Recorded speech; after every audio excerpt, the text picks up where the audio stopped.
All right, folks, I'm John Gray, and we're just plain living here. The Three Stooges are back together. Hello, good morning. I'm Peggy Burton. I'm so glad you're back. I'm glad to be back. I'm Jim Fuller, by the way. And I have to reintroduce myself when I come because I haven't been here in a while. So, I know. Anyway. Have You're out there doing good things, taking care of people, helping people. He's got a dog in the bag. Got a dog in a bag. A dog in the bag. I do have a dog in the bag. I always have to I explain know I that to keep people wanting to put whenever the dog out on the show. I Yeah. think the dog is a keeper. Yeah, Something to smile about. right. She's been out in show business for the dog. I'm talking about the dog. Yeah. For 9 years now. She travels with me most of the I time. know. So, Anyway. That's something to remember. When you're down and out, take your dog with you. Find an animal. Yeah.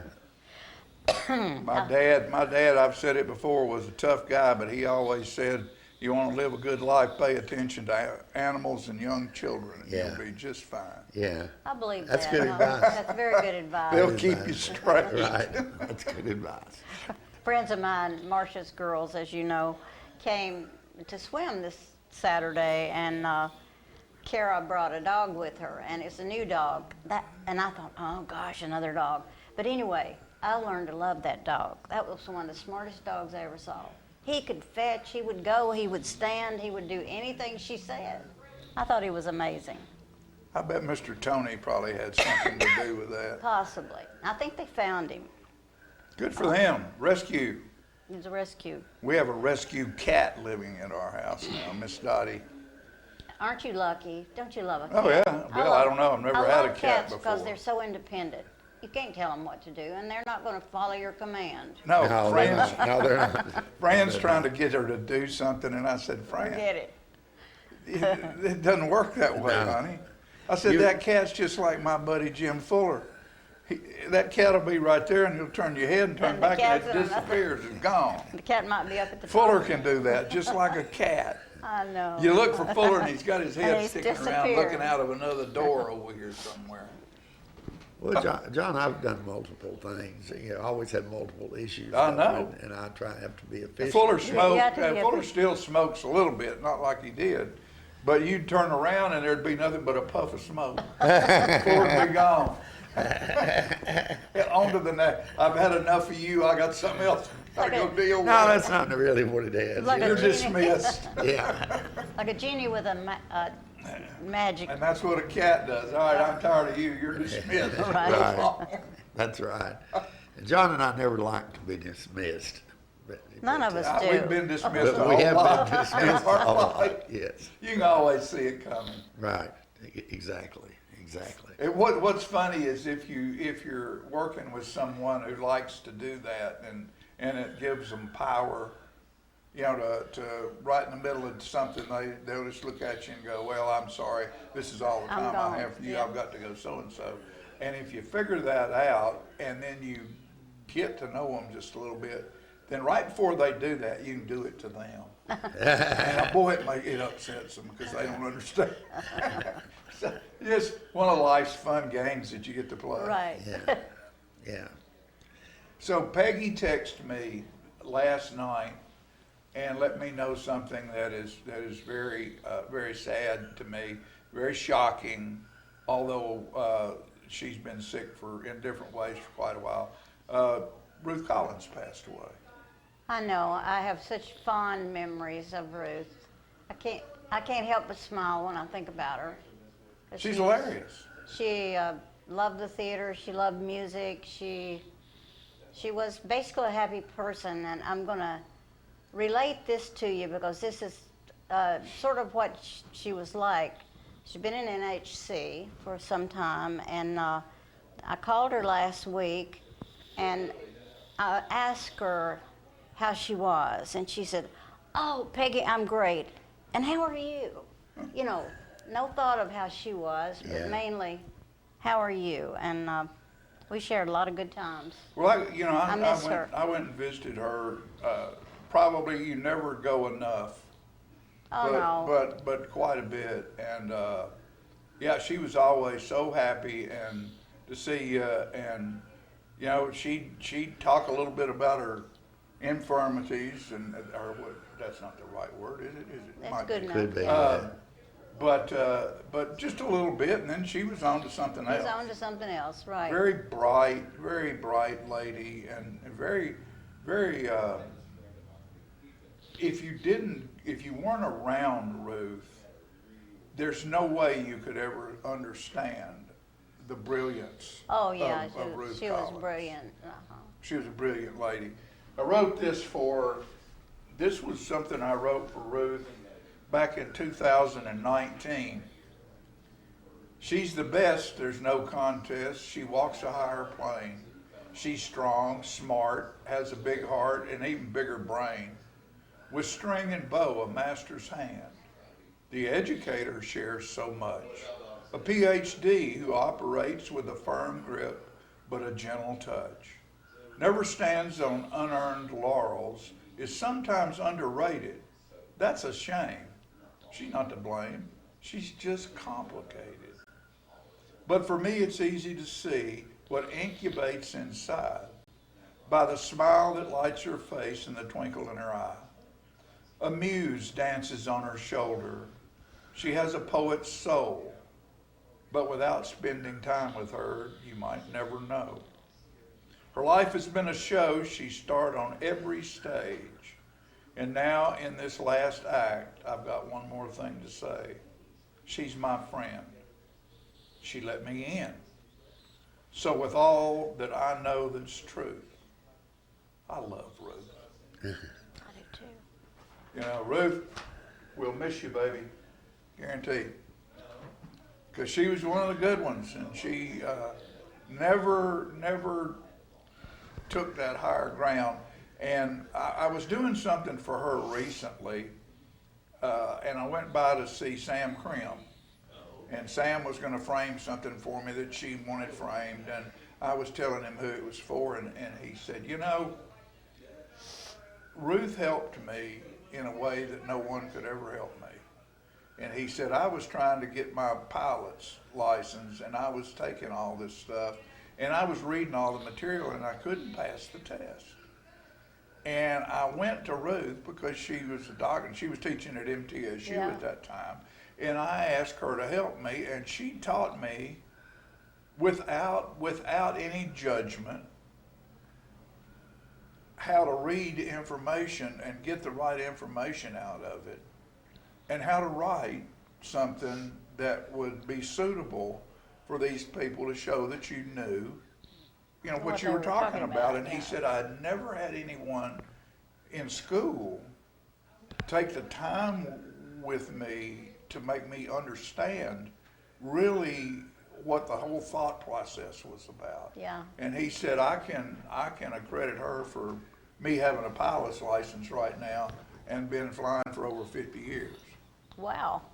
or whatever it is. And however What long. a tribute. that's a great tribute to her. It you know, Yeah. really is. because not everybody is able to sit down and read something and retain it. Like me. Yeah, me too. I'm horrible at it. I have to You know, practice you're- it and figure it out. I don't get it through the information. Right. And particularly technical stuff. Of course, she's married to Frank, who's worked at Arnold Center Right. and UTSI forever, who's brilliant. Yeah. And what a wonderful couple they have been, and what a wonderful pure love journey they've had together. Yeah. So Ruth will miss you, honey. And with that said, we have a big show today, a lot of guests. We'll be right back after these messages.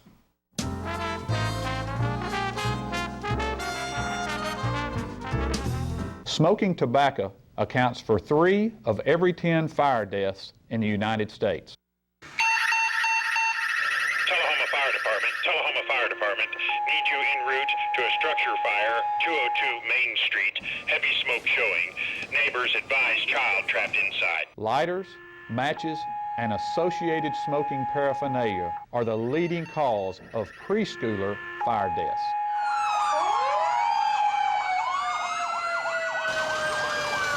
We as firefighters know that most structure fires can be prevented. I've got one! Command, this is primary search. We have a victim. Need EMS to meet us at the front door.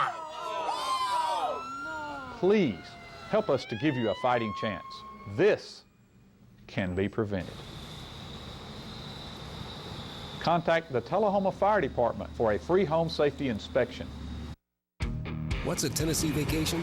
It starts off like any road trip, and then, boom, adventure and thrills everywhere you look, which happens to be some of the most beautiful scenery in the country.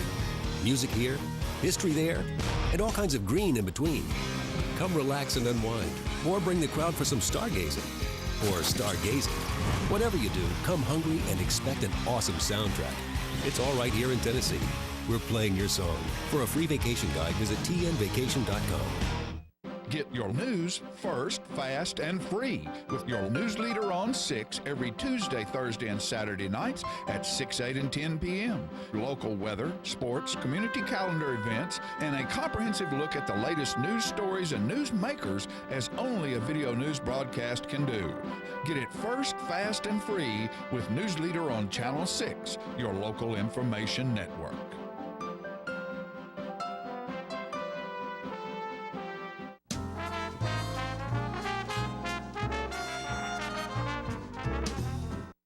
Welcome back, ladies and gentlemen, and we're pleased to have joining us on the set now Keith Moses. And Keith is from Moore County, Tennessee. Yes, sir.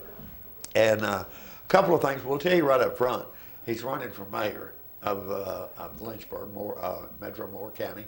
So, and we're going to talk about that in just a second. But Keith is also a retired FBI agent, and I've always just found that fascinating. I've spoke with Keith once before in his career when he first moved to Tullahoma. Yes, sir. And he was telling me a little bit about some of the things he had encountered while an FBI agent. But it's you know, a lot of kids grow up wanting to be that, but it's probably tougher than you would think. I would imagine it's not all glamour and glitz. It's not like the television shows, no, sir. Right. I was fortunate. My father was in the FBI, so I grew up around it. And when I was able to go to college, get my accounting degree, I graduated. I went to the FBI Academy. And my dad had retired by that time, so he came and presented me with his badge. And I was able to carry his badge for the next 25 years of my career. That had to be a big inspiration to you. It did. And at one point, I had some very low points in my career. I had an entanglement with an armed bank robber, and it got a little bit violent, and I came out the successor. He ended up going to jail for 120 years. 120 years. 120 years. But Yeah. I remember thinking that night that I had a guardian angel on my shoulder, and part of that was my father's legacy, and the other part of that was just, I think, the good Lord above kind of watching over me that night. You actually had to shoot the bank robber. I did. I was questioning him about a series of armed bank robberies, and at some point during the discussion, he says, I don't want to talk to you. You're going to have to kill me. And he said his dog had attacked me. So when I was dealing with the dog and dispatched the dog to get away from me, I turned my attention to the guy, and he was now striking at me. So yes, I was forced to have to use my weapon. Was that the only time you ever had to shoot anybody? Yes, sir. Yes, during sir. your career? Once was enough. Right. Well, Yeah. Right. But and you know, and like I say, a lot of that's glamorized, but it's not. So, and you think that maybe happened like cowboys and Indians and stuff, but you probably rarely ever had to fire your weapon unless it was For practice training. or training. Yeah, the funny thing about it, Jimmy, was when I pulled the trigger and shot the guy, he stood there. And you always talk in TV, you see them falling down right away. No, he stood there and he wanted to fight some more. There were some other people in the background, so one shot, I stopped, and we ended up in a physical confrontation until we got him subdued. Right. Until I got him subdued, I should say. Right. Okay. Yeah. Was that early on in your career? Or I had been an agent, I think, about 4.5, 5 years. Yes, Uh-huh. sir. Yeah. But you probably always had that on your mind. You do. When you're out there, you're always thinking about the possibilities, what could happen again, what could happen next. Yeah. Yes, sir.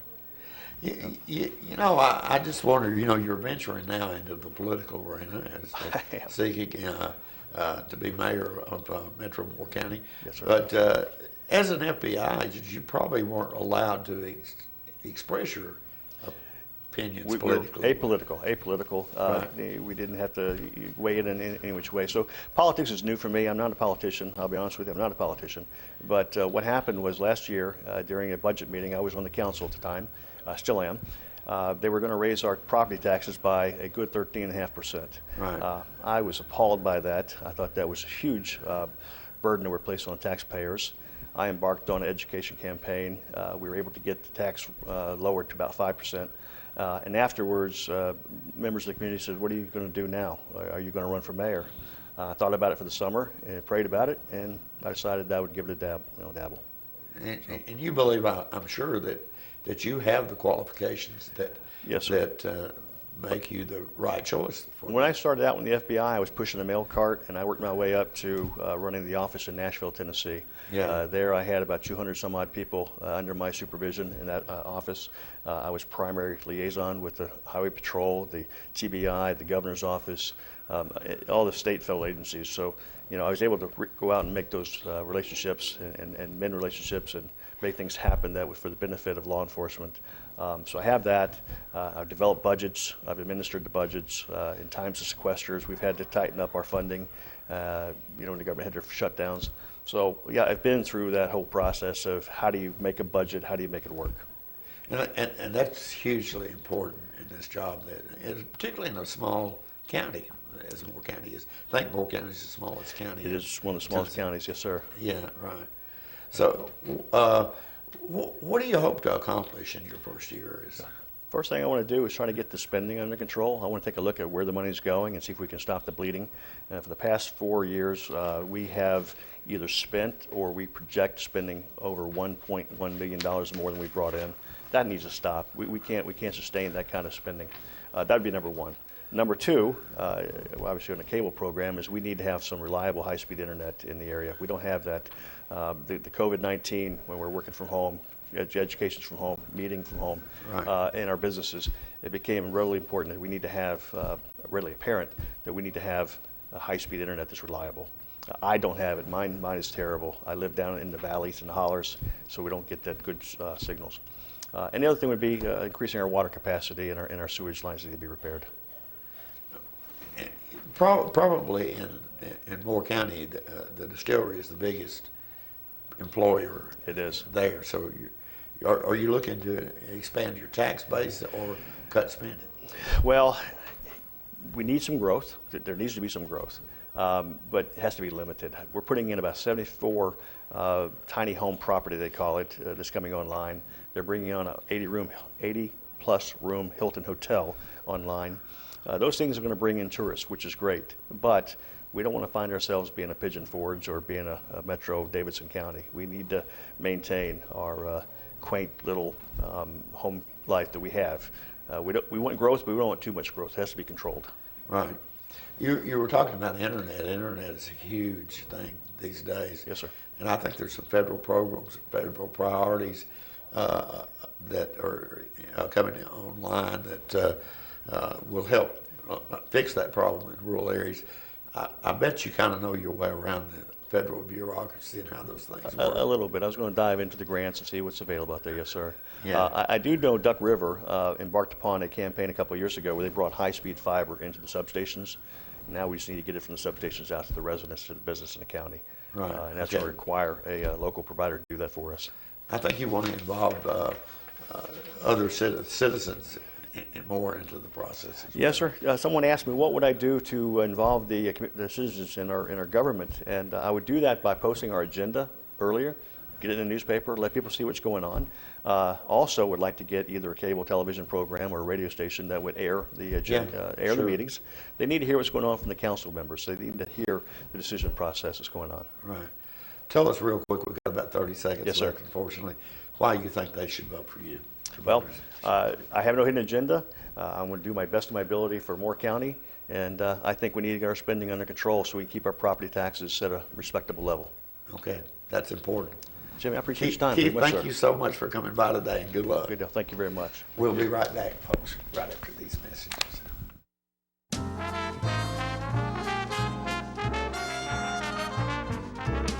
The Bookshelf in Tullahoma is the fundraising arm of the Coffee County Literacy Council. Since 1988, the Literacy Council's goal and purpose has been to support and promote adult basic education in Coffee County. We enable individuals to complete their high school equivalency exam, which helps them get better jobs or continue into higher education. The Bookshelf at 114 Southwest Atlantic Street in Tullahoma is where we sell used books, which are donated to us by the community. Come see us, bring your books to donate, and join us as you find every genre of books that you can imagine. MacArthur Manor Assisted Living is passionate about creating better experiences for our Manchester seniors. Our residents describe us in a few words. Welcoming. When you walk through the doors at MacArthur Manor, we'll treat you like family. Caring. Through high standards of personalized care, we help residents live life to its fullest. Engaging. With a wide range of life-enriching activities, there is something for everyone at MacArthur Manor. With our residents and staff now vaccinated, call us today to schedule your safe and personalized tour. I had a knee replacement, so they've got me in life care, which I'm very, very thankful for. I couldn't garden, I couldn't do my flower beds, I can't chase my little dogs. I have been in several therapy sessions for knees and back, and that's the best therapist I believe I've ever been to. It's tremendous because I'm able to walk again, but if it wasn't for the care, I wouldn't be where I am. Let us champion your recovery. Life Care Center of Tullahoma. Is this the year you want to get fit? If so, check out just some of the things Tullahoma Parks and Rec has to offer. Kickboxing, aerobics, silver sneakers workouts, swim lessons, boot camp, water aerobics, basketball, Zumba, yoga, pickleball, lap swimming, treadmill, karate. Get fit, Tullahoma, and have some fun with Tullahoma Parks and Rec. The individuals with dementia, those with Parkinson's, those that have maybe mobility issues, need caregivers. Well, those caregivers are 24 hours a day at home, and they never get a rest. And if they have to go to work, they're kind of out of luck. So that's why Trinity came into existence 25 years ago, to allow the caregivers to have a safe center where they could put their loved ones, know they would be well cared for, stimulated, fed good nutritious meals, have activities to their level, and then the caregiver can stop by and pick them up and go on home and have some continuity into their life. Get your news first, fast, and free with your news leader on 6 every Tuesday, Thursday, and Saturday nights at 6, 8, and 10 p.m. Local weather, sports, community calendar events, and a comprehensive look at the latest news stories and news makers as only a video news broadcast can do. Get it first, fast, and free with News Leader on Channel 6, your local information network.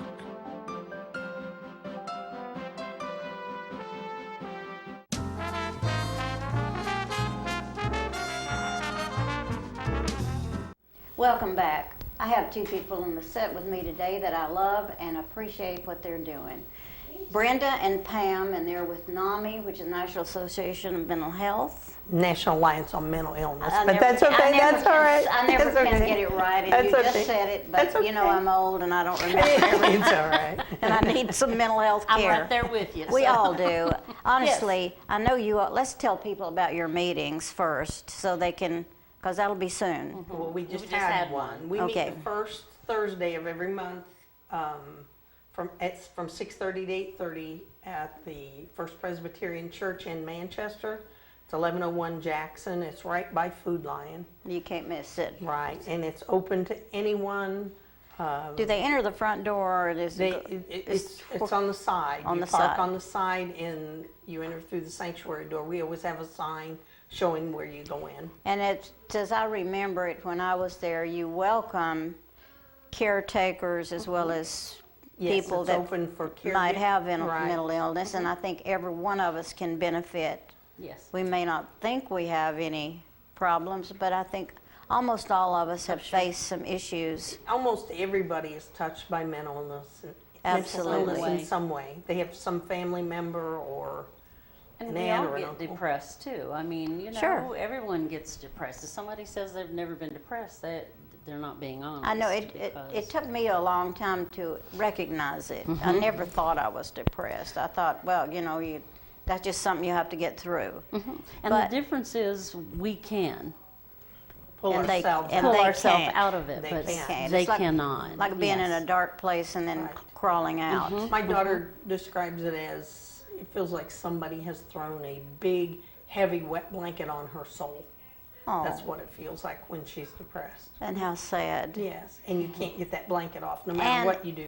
I'm not sure it's always bipolar. No. That's true, yeah. A lot of There's people have others. depression that follows them all their life, and it often they're triggered by memories from the youth or PTSD. from military, whatever. And I might say something about our meetings. Everything is private. The fact that you're there stays private. A lot of people don't want anybody to know, that I have mental illness or that my mom has a mental illness or my son or daughter. That stays right there. What's said in that meeting stays there. The fact that you're there stays there. It's just a safe place to come vent. I think it's important that people realize there's nothing to be ashamed of. No. And mental illness is a medical disorder, just like diabetes or heart disease. The brain is malfunctioning, neurons in the brain. If you think about how complex the brain is, all it takes is one neuron misfiring. Sure. And it can cause a mental illness, And it's not anything that person has done. They didn't cause it. You didn't cause it. And you can't prevent it. It just happens. It just happens, and getting tools to deal with it. Do you have some tools you can offer to the public? That we have a toolbox. You have a toolbox. Tell me some of the things that people might need to remember. First of all, you need to acknowledge it, that your person has it or that you have it, and then you need to get help. If it's a psychiatrist, psychologist, a counselor, you need to get help. Take your medication. A lot of people, once they start taking medication, they feel better, so they don't take it anymore. Right. They think, well, I'm done now. Right, I'm cured. I fixed this. Yes. And so, and just have someone to talk to, someone to listen to you. It doesn't matter who it is. That's why we're here. I mean, it's to help. That's the beauty of the group. And the best thing as a friend or family member that you can do for a loved one with a mental illness is get educated. Education. Educate yourself. NAMI offers free classes. Everything NAMI does is free. All of the classes that we offer are free. All of the materials are free. They don't ever charge for anything. You can take Zoom. They have education classes called Family to Family. That we do. And NAMI offers them via Zoom. If you can't leave your home, you can't, Pam and I teach, as a matter of fact, we'll be doing it next Tuesday. Every third Tuesday, we teach a 90-minute synopsis of the 8-week class, the 8-week Family to Family class.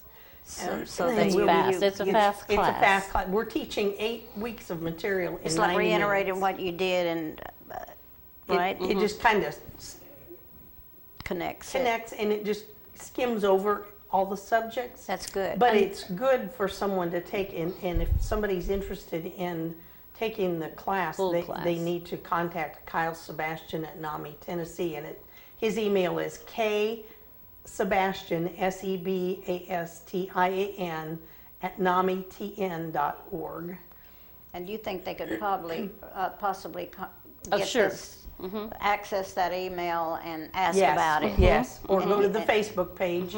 They can go to that Facebook page and ask us about it. yeah. We can give them the information. It's wonderful what you all have done. I mean, I've been touched, and I'm sorry I'm not there all the time. I feel like That's okay. I just feel like that everybody benefits from what you do.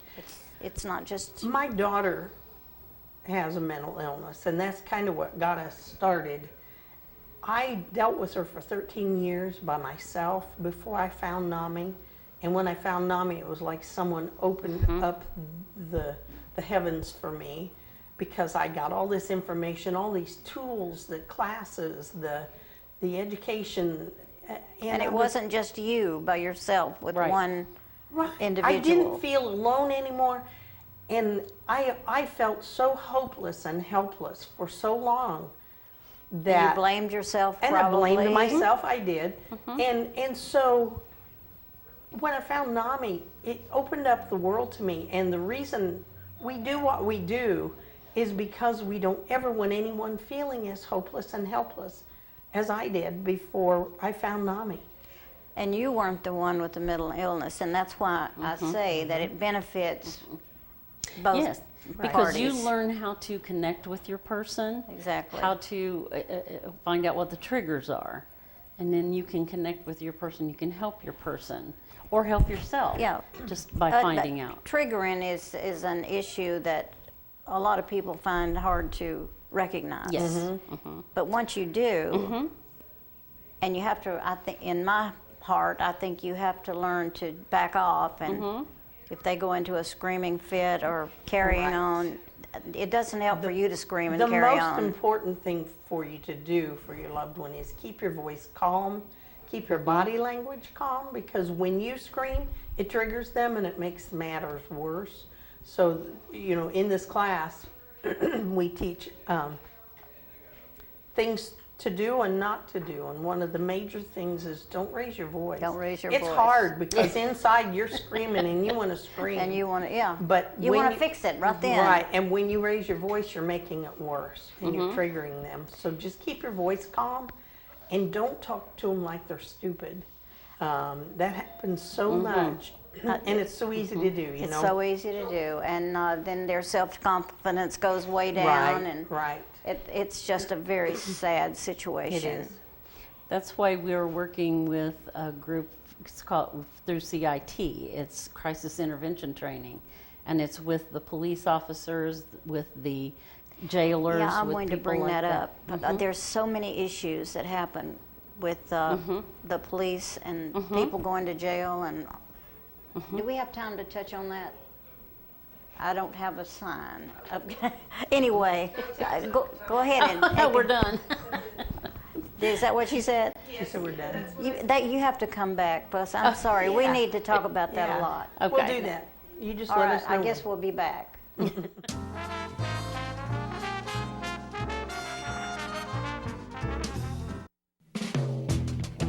What does caring look like? This is what caring looks like. This is setting an example for others. This is rising to the challenge. This is doing what works. This is doing my part. This is doing your part. Each of us individually. Acting as one. Keeping your distance, no matter how awkward it may seem. This is wearing a mask. Over your nose and mouth, like we are. Keeping our distance. Each wearing masks. Not under your chin. Not above your head. Not in your hand, but over your nose and mouth. This is listening to the expert. If you'll just Wear one of these. Caring makes community. And this is what caring looks like. Until COVID-19 is no longer a threat. Until COVID-19 is no longer a threat. Until COVID-19 is no longer a threat.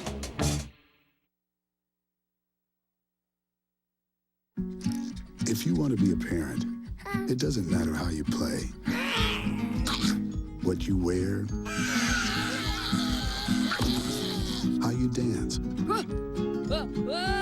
or even what direction life takes you. You just need to be there. You don't have to be perfect to be a perfect parent. Thousands of teens in foster care don't need perfection. They just need you. I feel like we're safe at Parkview. There's somebody on staff all the time. So if you need help, help is there. We are surrounded with people that are looking after us and taking care of us. The staff is wonderful and always available. We feel so safe and secure here. I feel safe at Parkview all the time.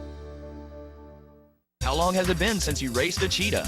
Are your tornado creating skills getting rusty? Tired of being the only one in your neighborhood who hasn't built a dinosaur? Sounds like it's time to visit the Hands-On Science Center. The Hands-On Science Center is an indoor science playground. In this museum, please touch is the rule. Join us for weekly science demonstrations on space, lasers, lizards, rocks, and a whole lot more. No two visits are ever the same, so visit often to see our ever-changing exhibits and demonstrations. The Hands-On Science Center, 101 Mitchell Boulevard in Tullahoma. Get your news first, fast, and free with your news leader on 6 every Tuesday, Thursday, and Saturday nights at 6, 8, and 10 p.m. Local weather, sports, community calendar events, and a comprehensive look at the latest news stories and news makers as only a video news broadcast can do. Get it first, fast, and free with News Leader on Channel 6, your local information network.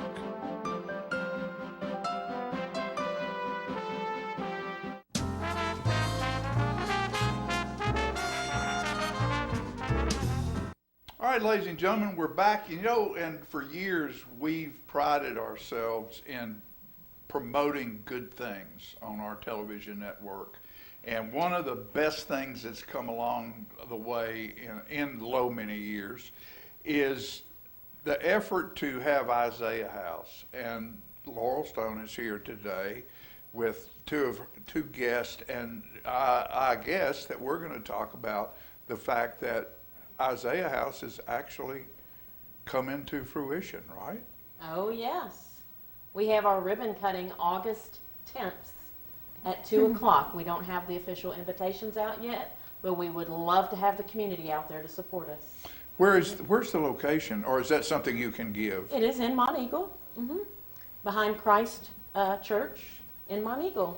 And this has been a multi-county, multi-city effort to raise the funding to do this, and it's for all the counties: Coffee, Right, Franklin, and Grundy. It will serve all the foster children in those counties and the DCS caseworkers, and we've been raising funds in all the counties. Yes. And I know there's been a lot of fundraisers. I've been at a couple of church fundraisers, and you know, it's devastating when you see these children, and we have so many children in our neighborhoods who end up being displaced from their homes and nowhere to go. Might be sleeping on a floor in a deputy sheriff's office or something like that. And these lovely ladies and the communities around here have found a way to raise the money to change that. And I just think it's wonderful. Thank you. What about y'all? You give us a little happy stuff. Okay, so we are with Citizens Tri-County Bank at 201 North Jackson Street here in Tullahoma, and this Friday we will be participating in the Lemonade Stand Challenge from 9 a.m. to 5 p.m. So we'll have fresh lemonade, we'll have a bake sale going, and we'll have hot dogs and potato chips. So come and help us raise some money. And that's going to be in the parking lot? It will be, yes, in the front parking lot. Front parking lot, right here on Jackson Street. That's right. I bet you we might be able to get some video of that from right here. Yes. You probably can. Get you a little promotion with Yes, that. yes. Well, that's good, because it's the time of year to have some good lemonade. Yeah, and that's why we're here today, to promote Lemonade Stand Day for Isaiah 117 House. These ladies will have a nice lemonade stand out there on Friday, and I will be at Tractor Supply in Tullahoma on Saturday. And there will be other lemonade stands throughout Coffee, Franklin, and Grundy County. And you can look at our Facebook page that's up there on the screen to find out where the others are. There will be one at Tractor Supply in Franklin County also, and at First Methodist Church in Manchester. So we're going to be all around raising funds, because we still need, even though the house is about to open, we need operating funds and administrative funds and all the things that we need for our children. Well, and I'm sure brick and mortar and sticks and stones all stack up pretty good, but you still have to feed people. And you have to have paper goods, and you have to have toiletries and all the things that it takes to operate a normal household, except this normal household might have as many as how many children in it at some time?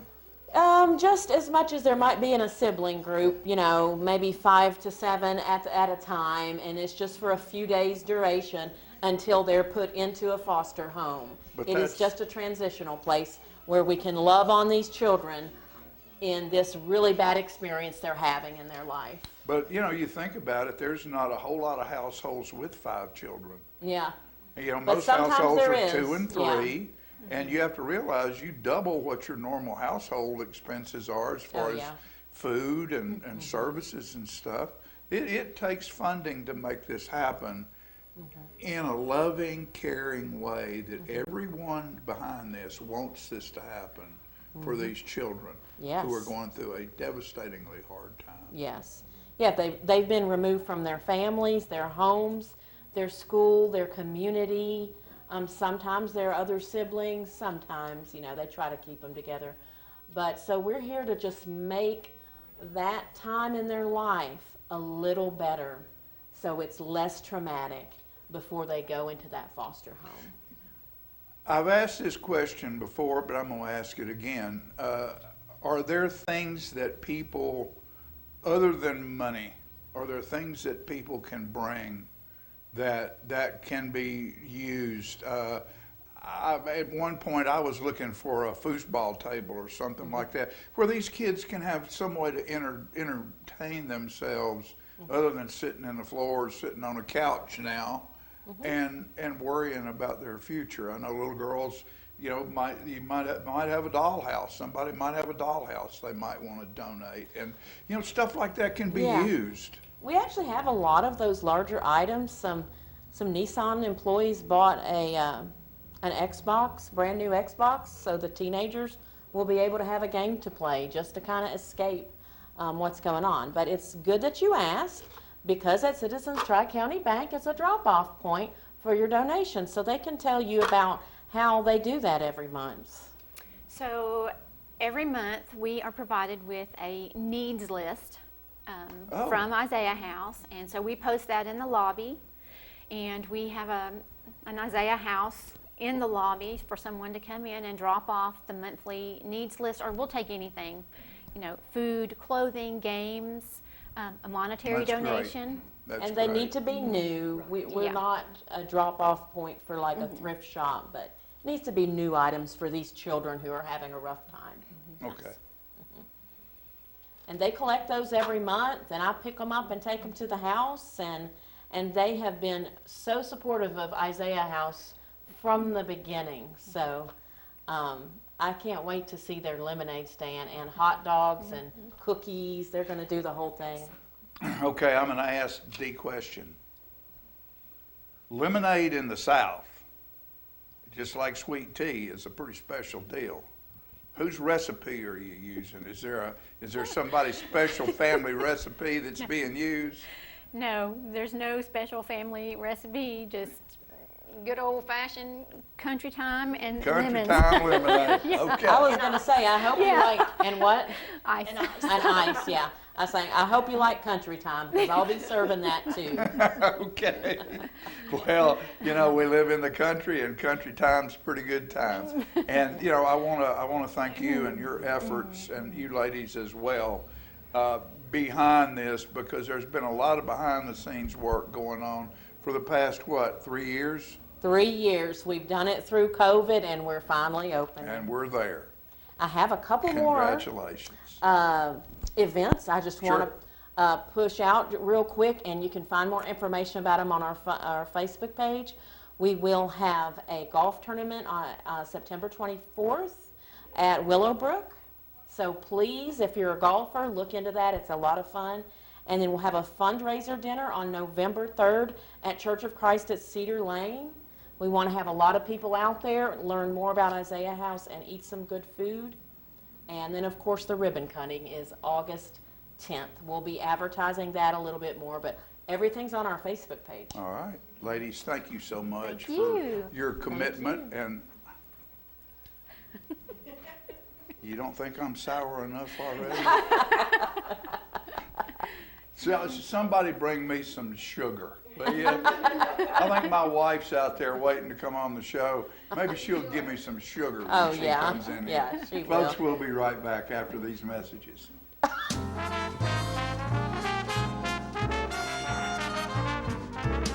Clayton's has been Tullahoma's shoe store for over 120 years, and Florence Hall continues that tradition today. We're the only shoe store in town that starts with measuring your foot to make sure you get the perfect fit in a quality shoe. That includes narrow through wide widths for men, women, and children. Clayton Shoes, the family shoe store you'll love. We're gonna fit your style. We're gonna make you smile. Service and quality at Clayton Shoe Store. My husband was diagnosed with a spinal infection. He lost his ability to swallow and the movement of his legs. I couldn't turn over in bed, I couldn't walk, I couldn't eat. They were just wonderful in the treatment and care they gave my husband. I regained my mobility where I was able to go home. It is miraculous. Let us champion your recovery. Life Care Center of Tullahoma. Get your news first, fast, and free with your news leader on 6 every Tuesday, Thursday, and Saturday nights at 6, 8, and 10 p.m. Local weather, sports, community calendar events, and a comprehensive look at the latest news stories and news makers as only a video news broadcast can do. Get it first, fast, and free with News Leader on Channel 6, your local information network.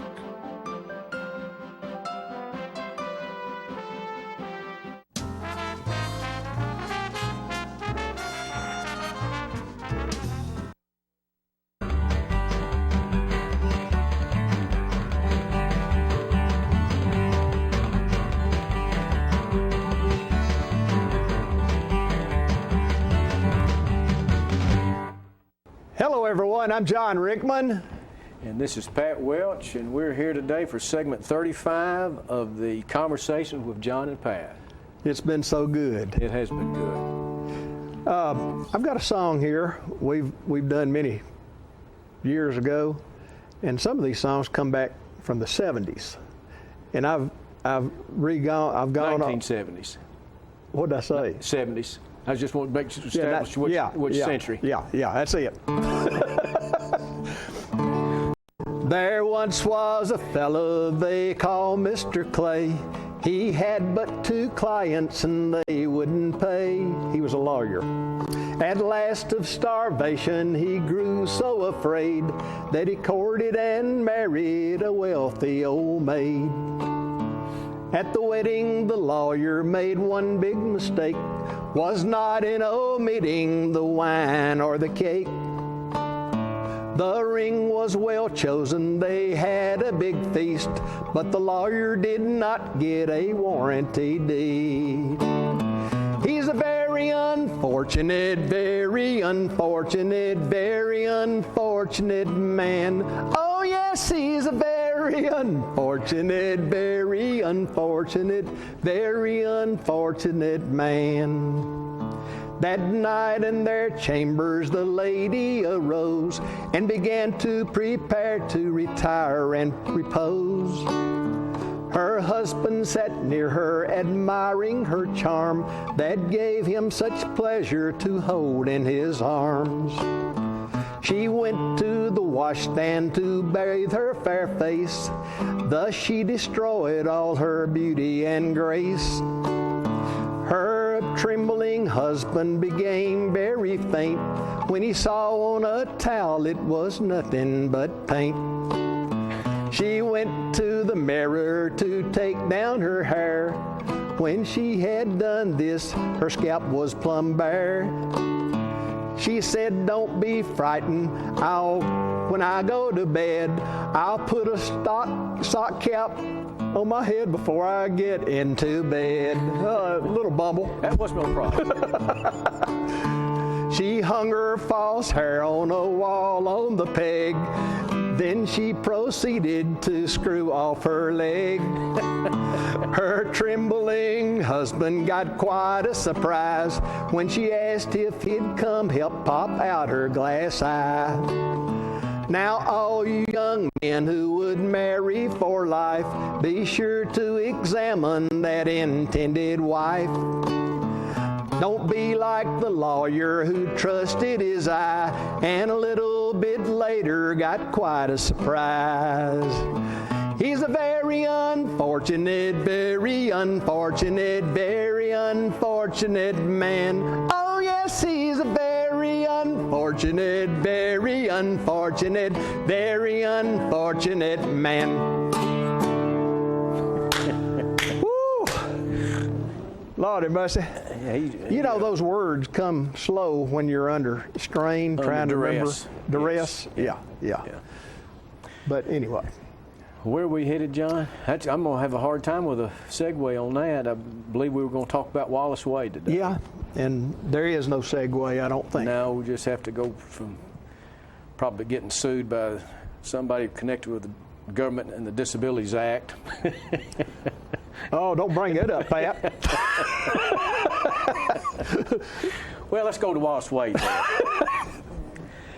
I did a little research back when East Lincoln Elementary was redone, and what a great addition to our community. But it's on the campus of the old Tullahoma High School and the old football field and baseball field, I believe. It's all connected and it's known as Wade Field. And some people, a lot of people in Tullahoma still don't know, those that knew the field was over there, that it was named after. It's named after Wallace Wade. And Wallace Wade had a time period in Tullahoma, but I'm going to skip and go forward first. After Tullahoma, he went to Vanderbilt as what would have essentially been a defensive coordinator, and that was in 1919 and 1920. And he coached for Dan McGugin, whose name is on a lot of the facilities at Vanderbilt. In fact, I think the academic headquarters of the building is named as McGugin Center. But they were undefeated and Southern Conference champions both years, and he was a hot commodity. And he was summoned to Kentucky and to Alabama, and he interviewed in Tuscaloosa, and I believe got an offer pretty quick, but he felt like he owed it to himself to go also to Kentucky. So he went to Lexington, had a short interview, and the Board of Trustees met for about 3 or 4 hours, and he was kind of a short-tempered kind of guy, and he ended up knocking on the door and said, if y'all can't decide by now, I'm out of here. And supposedly he said that no team of Kentucky ever beat one of his again, and he claimed later in life that didn't happen, but for sure he barged in the meeting and took his name out and went to Alabama. Why don't you put his picture up there, Philip? There's Wallace Wade there, and that was after he'd been at Alabama and was then at that point coaching at Duke. At Alabama, his first year would have been 1925, I believe. And his first year was in 1923. And they won the Southern Conference that year. And by 25, they were invited to the Rose Bowl. They played Washington and was way behind at halftime. And he had coached with somebody. Well, I tell you who it was Coach McGugin, who originally was from Iowa. But he heard him make an impassioned plea to his players about the opponent, and I think at that time was Michigan. Their grandfathers of the players that were beating them had put their grandfathers in their graves.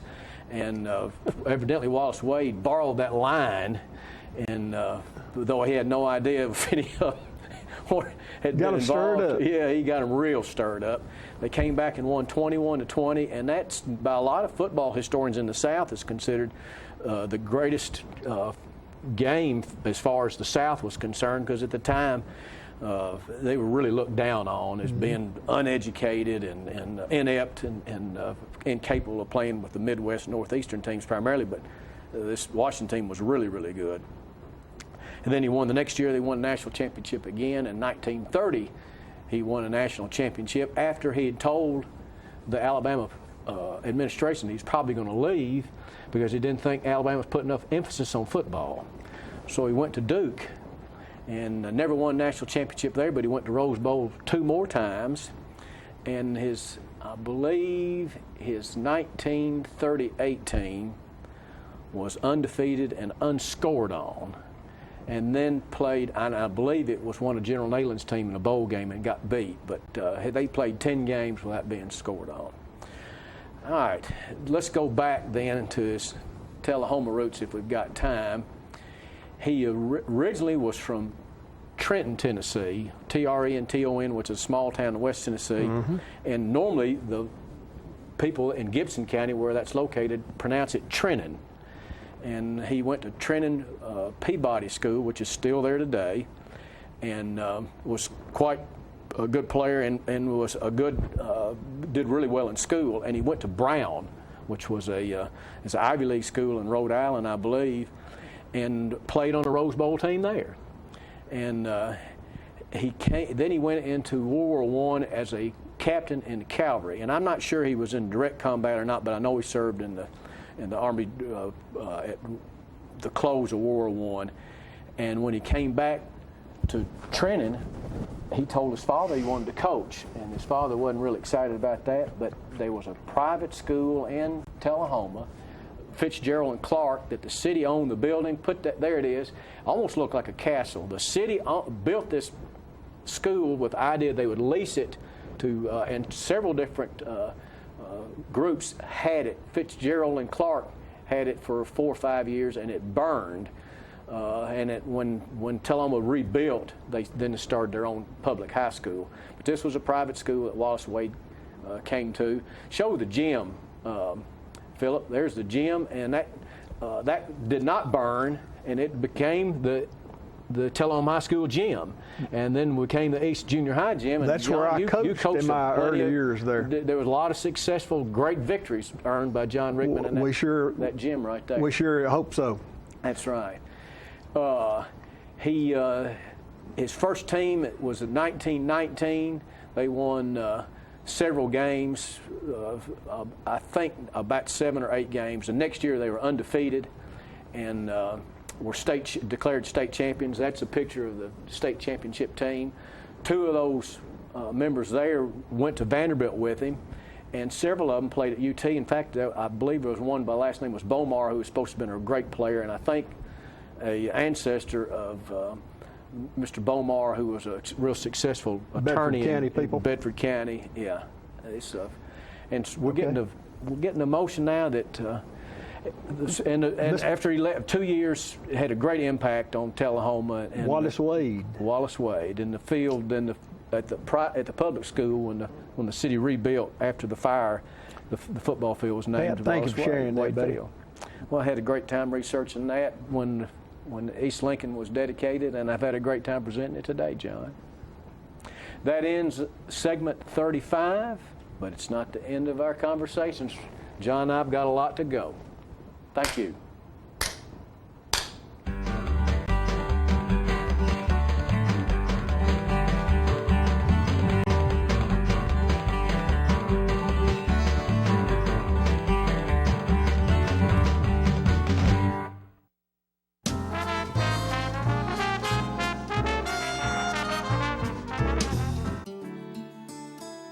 I got a tour and I saw all the things and I was so excited about them. And she took me to the movie theater and it had red chairs. So this is a done deal and I like it. We have so many activities here that you just can't keep up with them all. We have exercise, we have coloring, we have crafts. It's charming, it's attractive, it's very comfortable. It was one of the best decisions of my life. Let me tell you about the toughest guy on earth. He does the work of 2 jobs, but only gets paid for one. He's tough enough to feed the man that gave him a lifetime of nourishment. He has the crazy strength to lift the man that raised him up without even flinching. That's right, no employee of the month bonus check here. This guy, no. This warrior will always be by his father's side, even if his dad will hardly remember. Good luck finding a gym to train for that. If this guy isn't the toughest guy on the planet, then I don't know who is. Caregiving is tougher than tough. Find the care guides you need at aarp.org/caregiving. Is this the year you want to get fit? If so, check out just some of the things Tullahoma Parks and Rec has to offer. Kickboxing, aerobics, silver sneakers workouts, swim lessons, boot camp, water aerobics, basketball, Zumba, yoga, pickleball, lap swimming, treadmill, karate. Get fit, Tullahoma, and have some fun with Tullahoma Parks and Rec. I was skeptical about getting the COVID-19 vaccine. There are a lot of opinions being shared. But I had the chance to talk with my doctor about my concerns. He told me the vaccines are backed by decades of research, and that the vaccines are proven safe and effective. Now I'm protected and ready to put this pandemic behind us. Join the millions of Tennesseans who have decided to give COVID-19 vaccines a shot. Visit covid19.tn.gov to find an appointment today. Get your news first, fast, and free with your news leader on 6 every Tuesday, Thursday, and Saturday nights at 6, 8, and 10 p.m. Local weather, sports, community calendar events, and a comprehensive look at the latest news stories and news makers as only a video news broadcast can do. Get it first, fast, and free with News Leader on Channel 6, your local information network.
All I can say is wow.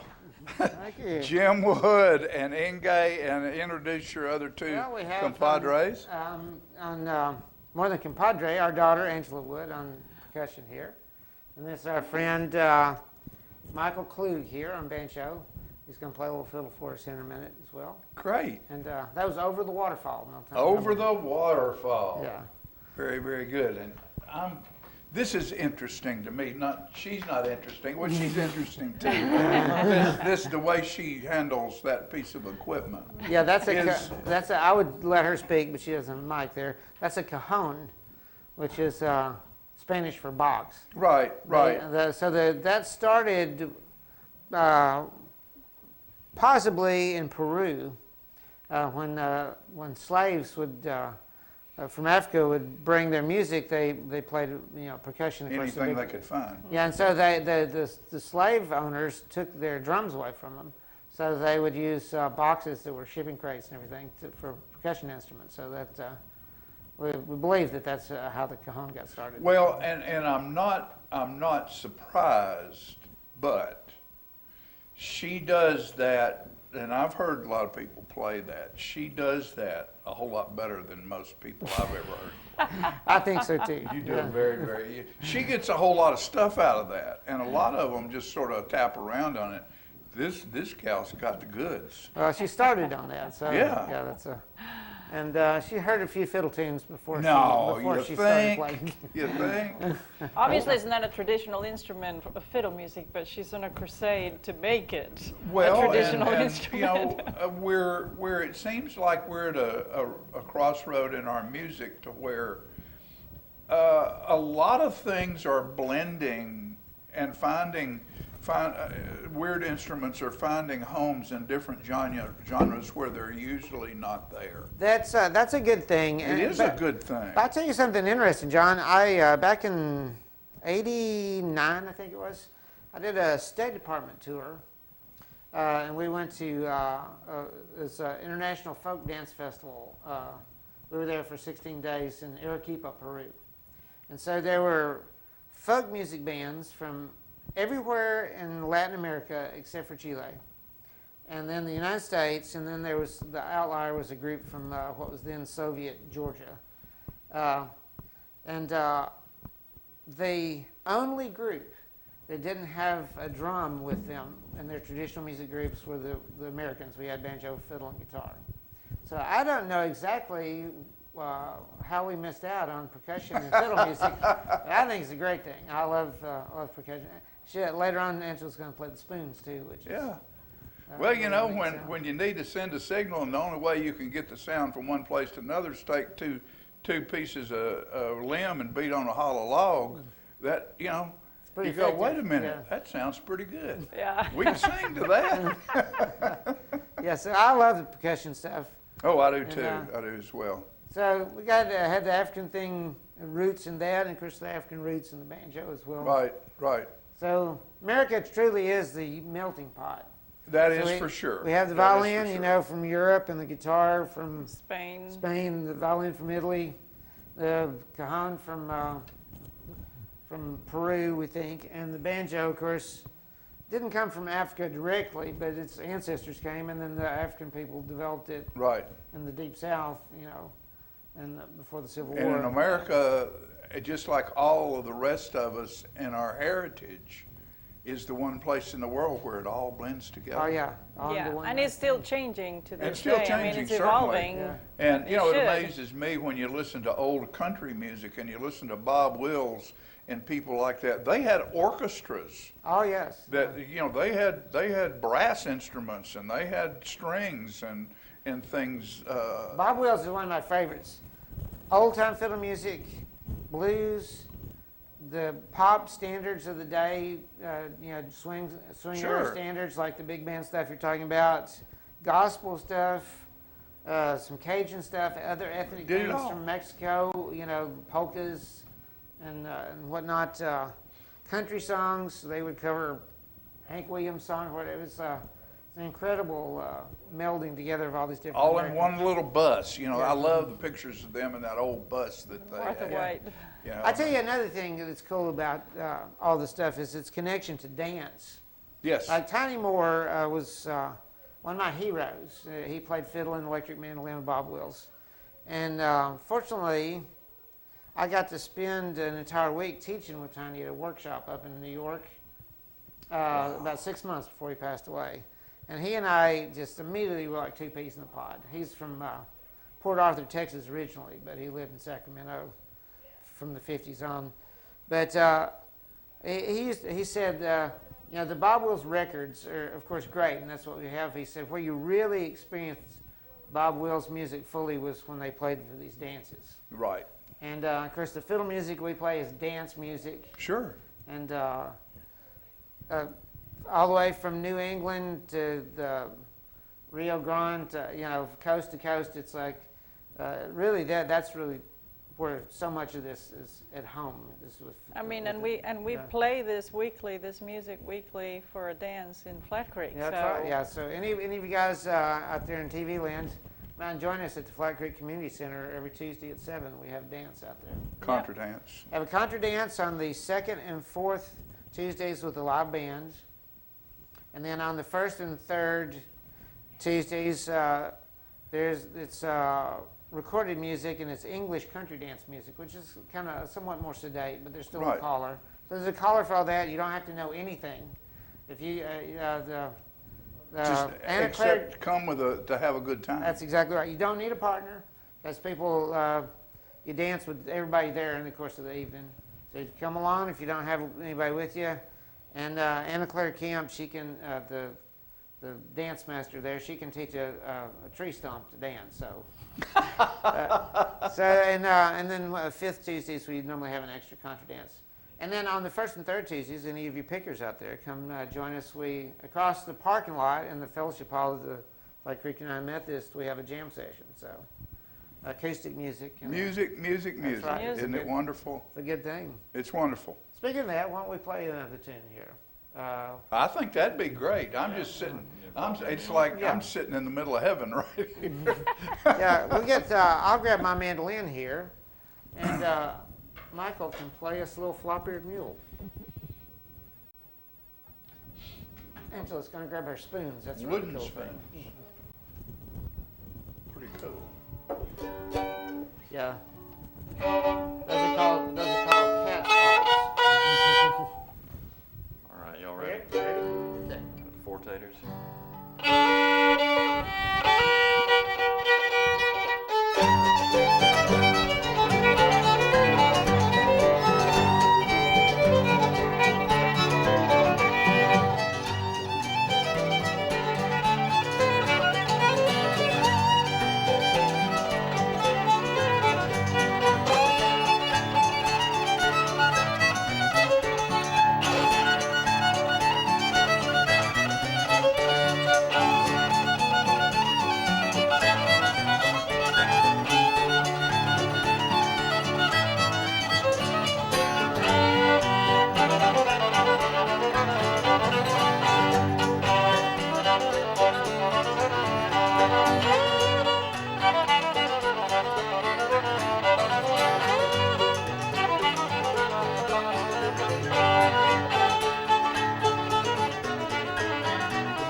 You know what is so interesting about this to me, and I've known y'all for a long time, and it's the ever searching, teaching eye of Inge.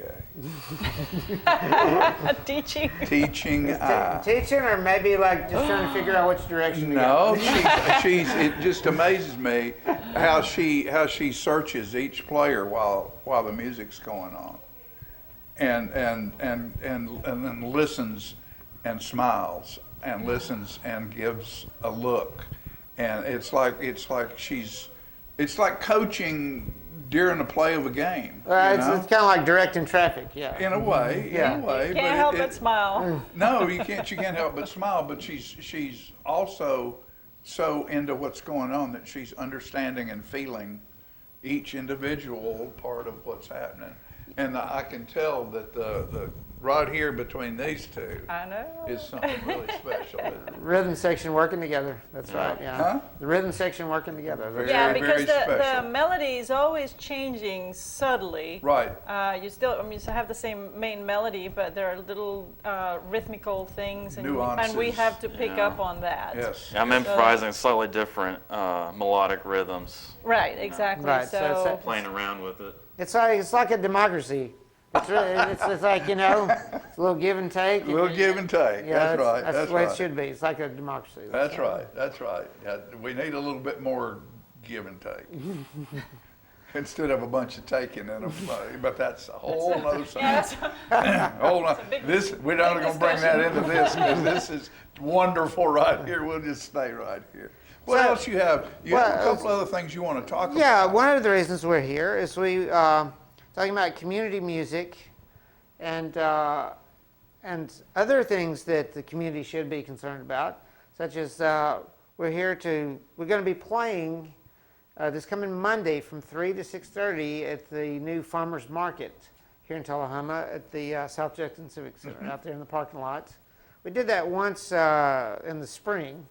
It's kind of chilly. We were talking about, John and I were talking before the So that it was kind of cold that day, and we were trying to get into the sun. In July, we'll be trying to get out of the sun. But yeah, that parking lot's hot out there at 4 o'clock in the afternoon. But the thing is, it's such a cool thing. This music goes with dance, and it also goes with kind of agrarian, kind of like grow your own food. Farm to table stuff. Yeah. Michael, as a matter of fact, has a degree in plant and soil science. Oh. And, I've grown a few things in my time. Yeah. So we actually, Michael's been helping me at the farm there. We have a great big garden going this year, and it's been a big success. And good. So just have to keep the deer out of the garden, but it's been a big success, and so this music lives in that environment also. Yes. They go hand in hand. Yeah. Yes.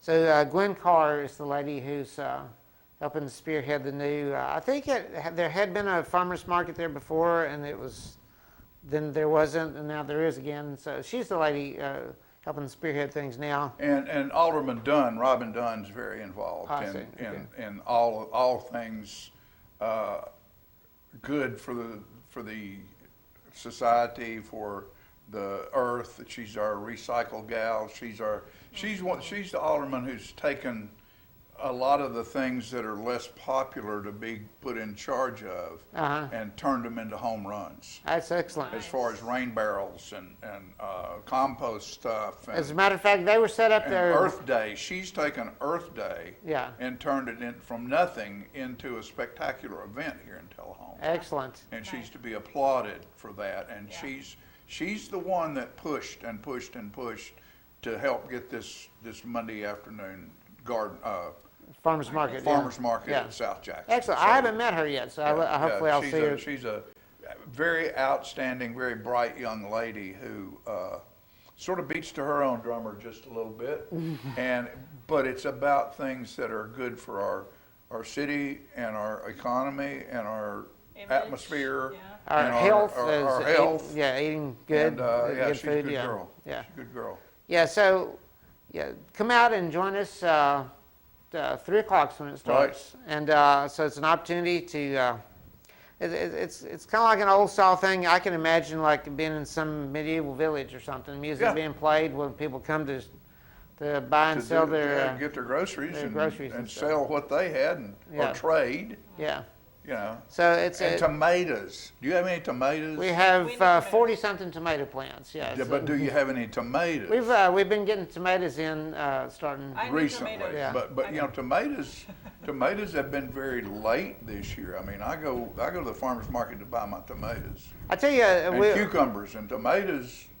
Tomatoes have been hard to find. You know, we're just now starting to get there. Yeah, we've had cherry tomatoes coming in, and the rest of our tomatoes are coming along. But we were talking about the other day about the difference between going to the grocery store. Like, what's your favorite vegetable that you can go get out of your garden versus buy at the grocery store? Tomatoes are at the top of my list. Oh, yeah. Mike was talking about cucumbers the other day. It's like, so there's certain things that you can only get from local produce, either grow it or... By the way, if you need any zucchinis, call our number. What was that? Zucchini. We've got plenty of zucchini. We've had a zucchini bonanza, That was very prolific. Yeah, they all worked out very well. Good. Inge's been doing a cool thing with them, dehydrating them.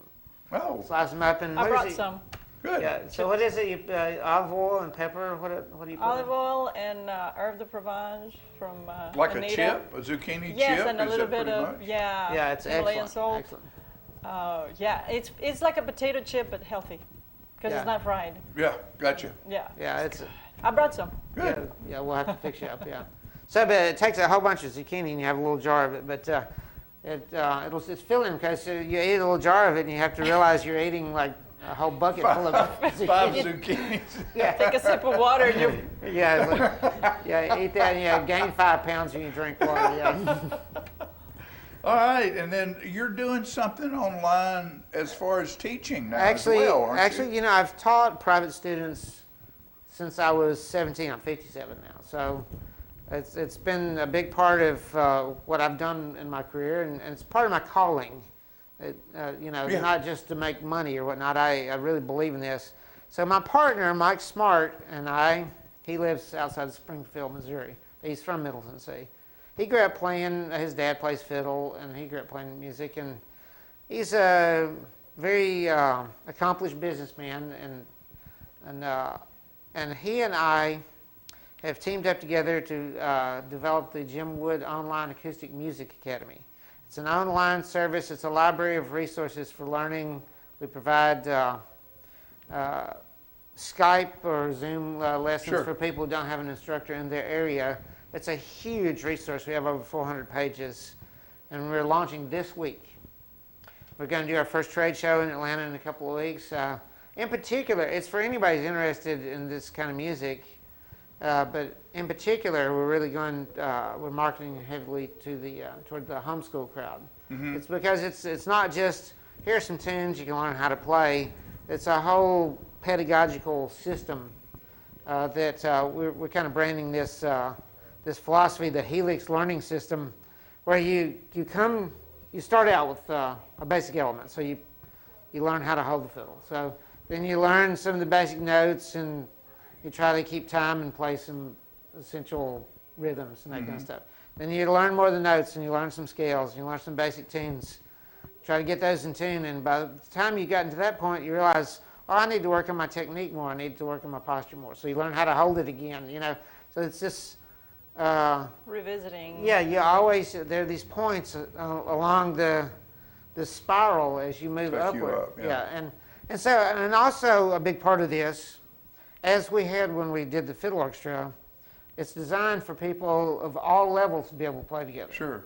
So if you're just getting started on a tune like a basic version of Over the Waterfall, you can be at a jam session or play with people in your family or in any situation where you can play at the level where you can get some traction, and someone else can be playing at a higher level at the same time at a level that challenges you if you're at a higher level. And so it's a way to get music community happening. Sure. So it's like learning to speak a language. It's like you have to learn by being in conversation, not at a basic level all the time, but all levels at the same time. Yeah, just like the way a little kid learns to speak Spanish or something. Okay, now, my question.